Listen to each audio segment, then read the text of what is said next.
नमस्कार दोस्तों, एक बार फिर से स्वागत है आप सभी का आपके अपने YouTube चैनल में। दोस्तों, तो जो भी साथी एसएससी एमटीएस की तैयारी कर रहे हैं वो साथी इस वीडियो को अंत तक देखें। स्पेशल उनके लिए ये वीडियो है। इस वीडियो में एसएससी एमटीएस के मोस्ट इम्पोर्टेंट क्वेश्चन का प्रैक्टिस सेट है और इस प्रैक्टिस सेट में 25 क्वेश्चन है, जिसमें मिक्स क्वेश्चन है physics, chemistry, biology, history, political.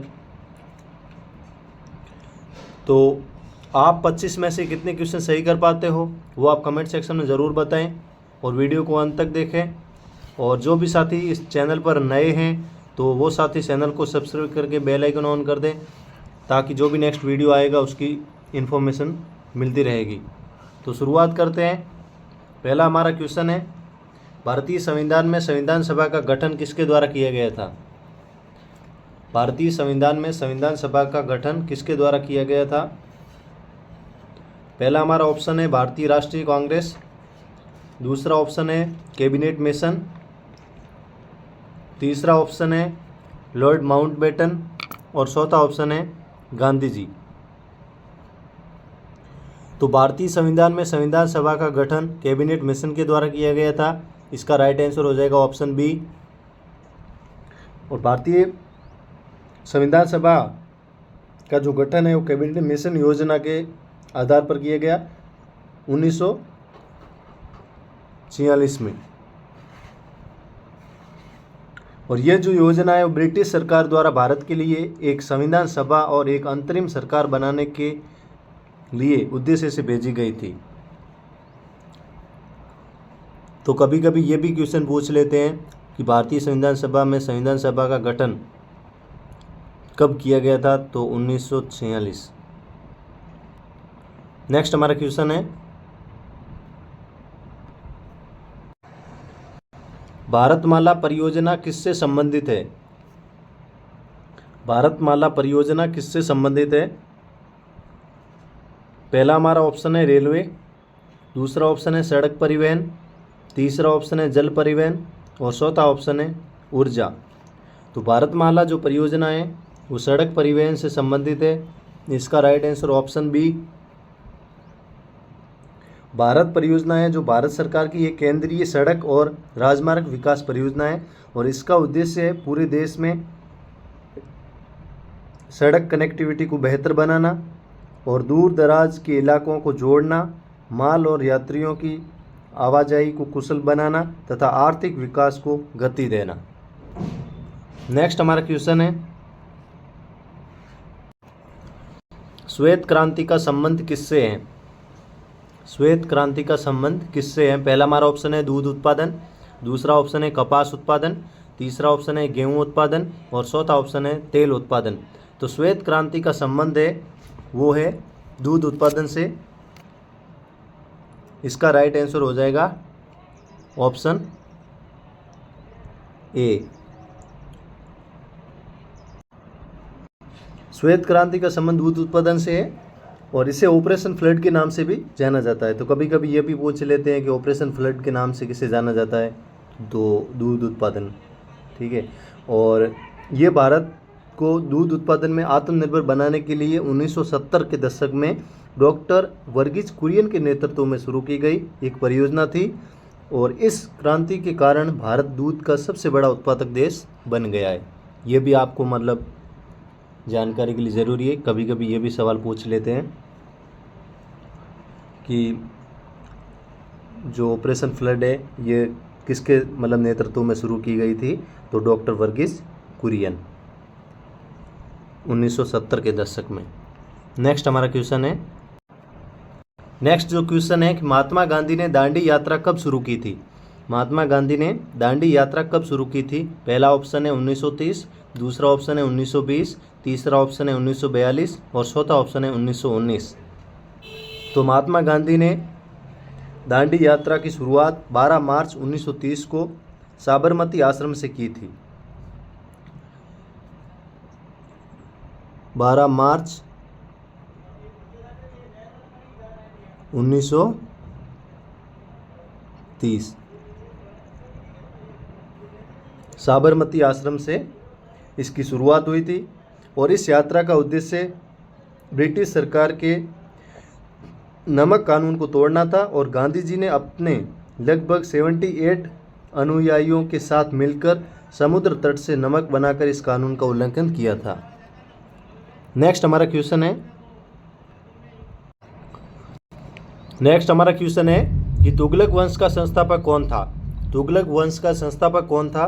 पहला हमारा ऑप्शन है गयासुद्दीन तुगलक, दूसरा हमारा ऑप्शन है फिरोज शाह तुगलक, तीसरा हमारा ऑप्शन है मोहम्मद बिन तुगलक और चौथा हमारा ऑप्शन है बलबन।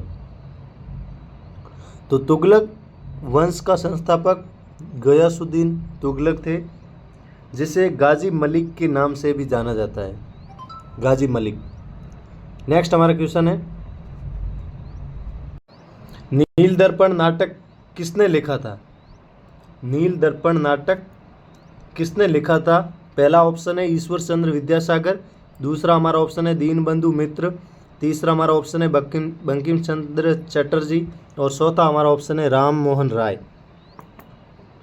तो नील दर्पण जो नाटक है वो दीनबंधु मित्र ने लिखा था। कब लिखा?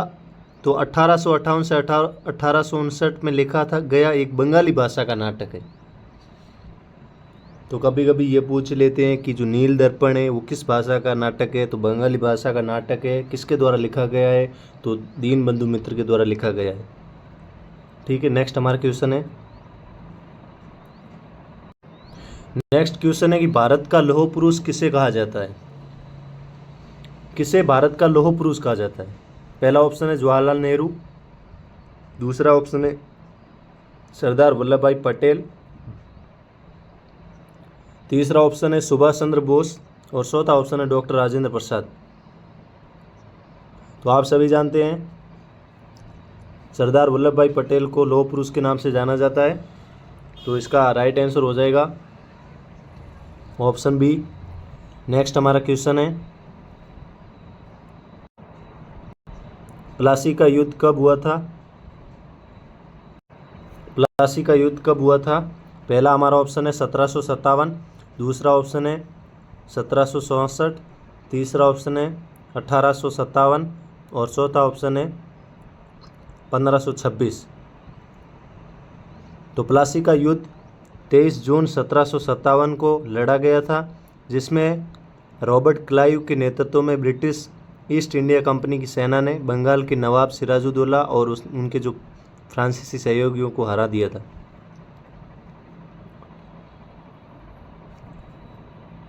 इसका राइट आंसर हो जाएगा option A 23 June 1757। Robert Clive के नेतृत्व में ब्रिटिश ईस्ट इंडिया कंपनी और बंगाल के नवाब सिराजुद्दौला के मध्य लड़ा गया था। नेक्स्ट हमारा क्वेश्चन है फाउंडर ऑफ मौर्यन एम्पायर कौन थे? फाउंडर ऑफ मौर्यन एम्पायर कौन थे? पहला ऑप्शन है अशोक, दूसरा ऑप्शन है चंद्रगुप्त मौर्य, तीसरा ऑप्शन है बिंदुसार और चौथा ऑप्शन है चाणक्य। तो founder of Mauryan empire Chandragupta Maurya को कहा जाता है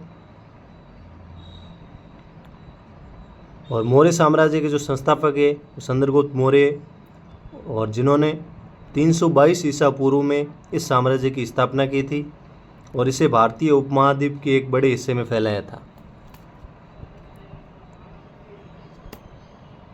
322 ईसा पूर्व में। नेक्स्ट हमारा क्वेश्चन है कि भारतीय संसद में राज्यसभा के सदस्यों की अधिकतम संख्या कितनी है? भारतीय संसद में राज्यसभा के सदस्यों की अधिकतम संख्या कितनी है? तो पहला हमारा ऑप्शन 245, दूसरा ऑप्शन है 250, तीसरा ऑप्शन है 252 और चौथा ऑप्शन है 275। तो भारतीय संविधान के अनुसार भारत की राज्यसभा में जो अधिकतम सदस्यों की संख्या है वो है 250 और इन 250 सदस्यों में से 238 सदस्य राज्यों और केंद्र शासित प्रदेशों से चुनकर आते हैं। और 12 जो सदस्य है वो भारत के राष्ट्रपति साहित्य, विज्ञान, कला और सामाजिक सेवा के क्षेत्र में विशेष ज्ञान या व्यवहारिक अनुभव के आधार पर नामित करते हैं। तो इसका राइट आंसर हो जाएगा 250। और लोकसभा में मैक्सिमम अधिकतम जो सदस्यों की संख्या होती है वो होती है 552।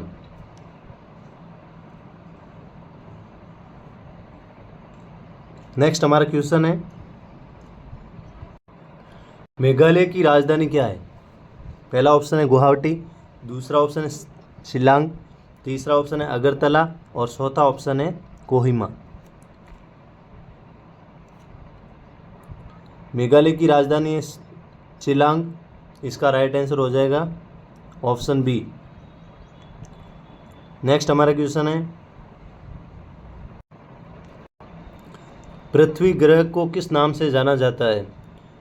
पृथ्वी ग्रह को किस नाम से जाना जाता है? पहला हमारा ऑप्शन है नीला ग्रह, दूसरा ऑप्शन है लाल ग्रह, तीसरा ऑप्शन है गैस दानव और चौथा ऑप्शन है उजला ग्रह। तो पृथ्वी ग्रह को हम नीला ग्रह के नाम से जाना जाता है क्योंकि पृथ्वी पर सबसे ज़्यादा पानी है। तो इसका राइट आंसर हो जाएगा ऑप्शन ए। नेक्स्ट हमारा क्वेश्चन है, सबसे हल्की धातु कौन सी है? सबसे हल्की धातु कौन सी है? पहला ऑप्शन है एल्यूमिनियम, दूसरा ऑप्शन है लिथियम, तीसरा ऑप्शन है सोडियम और चौथा ऑप्शन है पोटेशियम। तो सबसे जो हल्की धातु है वो है लिथियम, इसका राइट आंसर ऑप्शन बी। और ये एक नरम चांदी जैसी सफ़ेद क्षार धातु है जिसका घनत्व बहुत कम होता है और ये पानी से भी हल्की होती है। नेक्स्ट हमारा क्वेश्चन है, टेलीफोन का आविष्कार किसने किया था? टेलीफोन का आविष्कार किसने किया था? पहला हमारा ऑप्शन है अलेक्जेंडर ग्राहम बेल, दूसरा ऑप्शन है थॉमस एडिसन, तीसरा ऑप्शन है मैक्सवेल और चौथा ऑप्शन है न्यूटन। तो टेलीफोन का आविष्कार अलेक्जेंडर ग्राहम बेल ने किया था। तो इसका राइट आंसर हो जाएगा ऑप्शन ए। और कब किया था? तो 1876 में।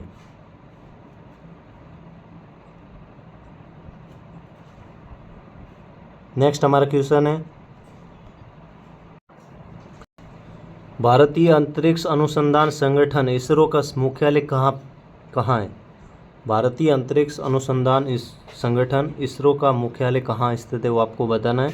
पहला ऑप्शन है नई दिल्ली, दूसरा ऑप्शन है चेन्नई, तीसरा ऑप्शन है बेंगलुरु और चौथा ऑप्शन है पुणे। तो भारतीय अंतरिक्ष अनुसंधान संगठन इसरो का मुख्यालय बेंगलुरु में। तो इसका राइट आंसर हो जाएगा ऑप्शन सी।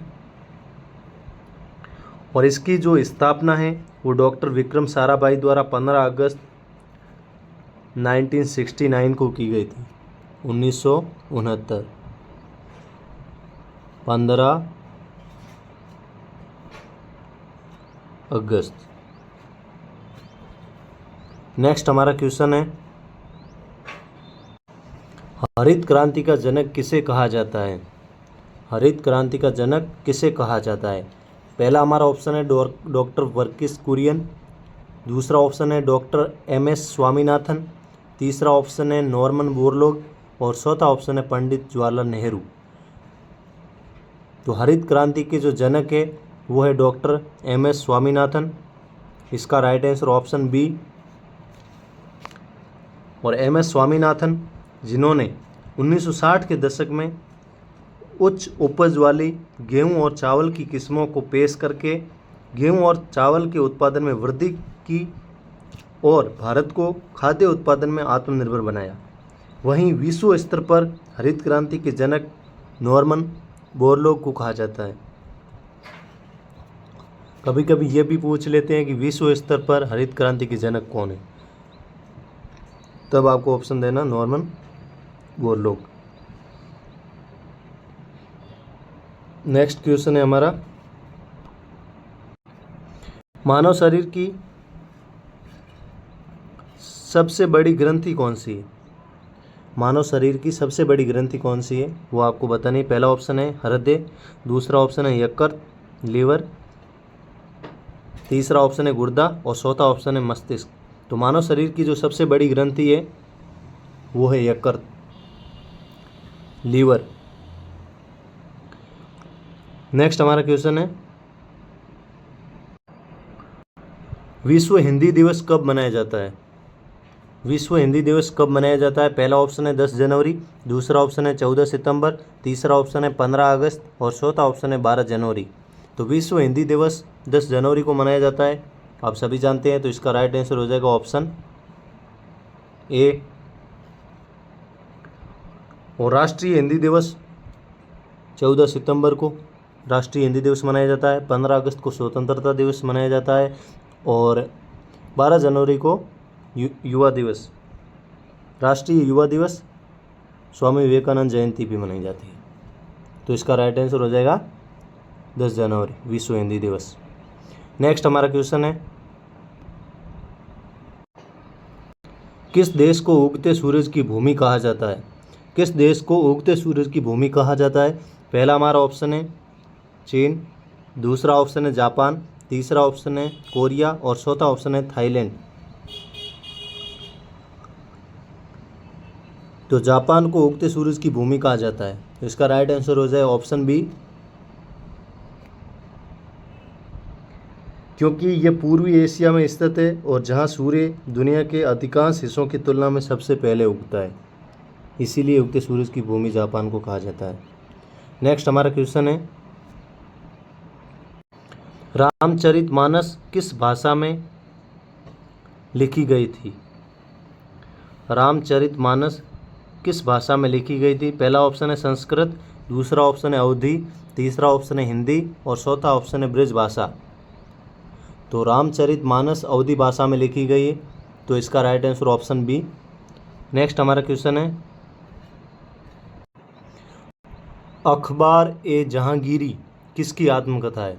अखबार ए जहांगीरी किसकी आत्मकथा है? पहला ऑप्शन है अकबर, दूसरा ऑप्शन है शाहजहां, तीसरा ऑप्शन है जहांगीर और चौथा ऑप्शन है बाबर। तो अखबार ए जहांगीरी, जहांगीरी से आप याद कर सकते हो कि ये जो आत्मकथा है वो जहांगीर की है। तो इसका right answer option C. Next हमारा क्वेश्चन है किसे भारतीय नौसेना का पिता कहा जाता है? किसे भारतीय नौसेना का पिता कहा जाता है? पहला हमारा ऑप्शन है शिवाजी महाराज, दूसरा हमारा ऑप्शन है अकबर, तीसरा हमारा ऑप्शन है हैदर अली और चौथा ऑप्शन है टीपू सुल्तान। तो भारतीय नौसेना का पिता शिवाजी महाराज को कहा जाता है, इसका राइट आंसर हो जाएगा ऑप्शन ए। नेक्स्ट हमारा क्वेश्चन है बल्गारिया की मुद्रा क्या है? बल्गारिया की मुद्रा क्या है? पहला ऑप्शन है लेव, दूसरा ऑप्शन है यूरो, तीसरा ऑप्शन है डॉलर और चौथा ऑप्शन है दिनार। तो बल्गारिया की मुद्रा है लेव, इसका right answer option A. Next हमारा क्वेश्चन है पित्त किस अंग में संग्रहित होता है?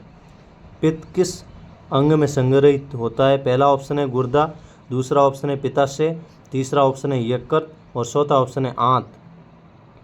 तो पित्त है वो पित्ताशय में संग्रहित होता है, इसका right answer option B. Next हमारा क्वेश्चन है आज की इस प्रैक्टिस सेट का लास्ट क्वेश्चन है ऑस्कर अवार्ड किस क्षेत्र से संबंधित है? ऑस्कर अवार्ड किस क्षेत्र से संबंधित है? पहला हमारा ऑप्शन है साहित्य, दूसरा ऑप्शन है खेल, तीसरा ऑप्शन है सिनेमा और चौथा ऑप्शन है विज्ञान। तो ऑस्कर अवार्ड है वो फिल्म किस क्षेत्र से संबंधित है, यानी सिनेमा के क्षेत्र से संबंधित है। तो इसका राइट आंसर हो जाएगा ऑप्शन सी। तो आज के इस प्रैक्टिस सेट में हमने 25 क्वेश्चन कंप्लीट कर दिए। अब 25 में से आपने कितने क्वेश्चन सही किए वो आप अपनी ईमानदारी से बताएं। कैसा लगा आपको ये वीडियो वो भी आप कमेंट सेक्शन में ज़रूर बताएं। बाकी मिलते हैं नेक्स्ट वीडियो में, तब तक के लिए जय हिंद, जय भारत, ऑल द बेस्ट।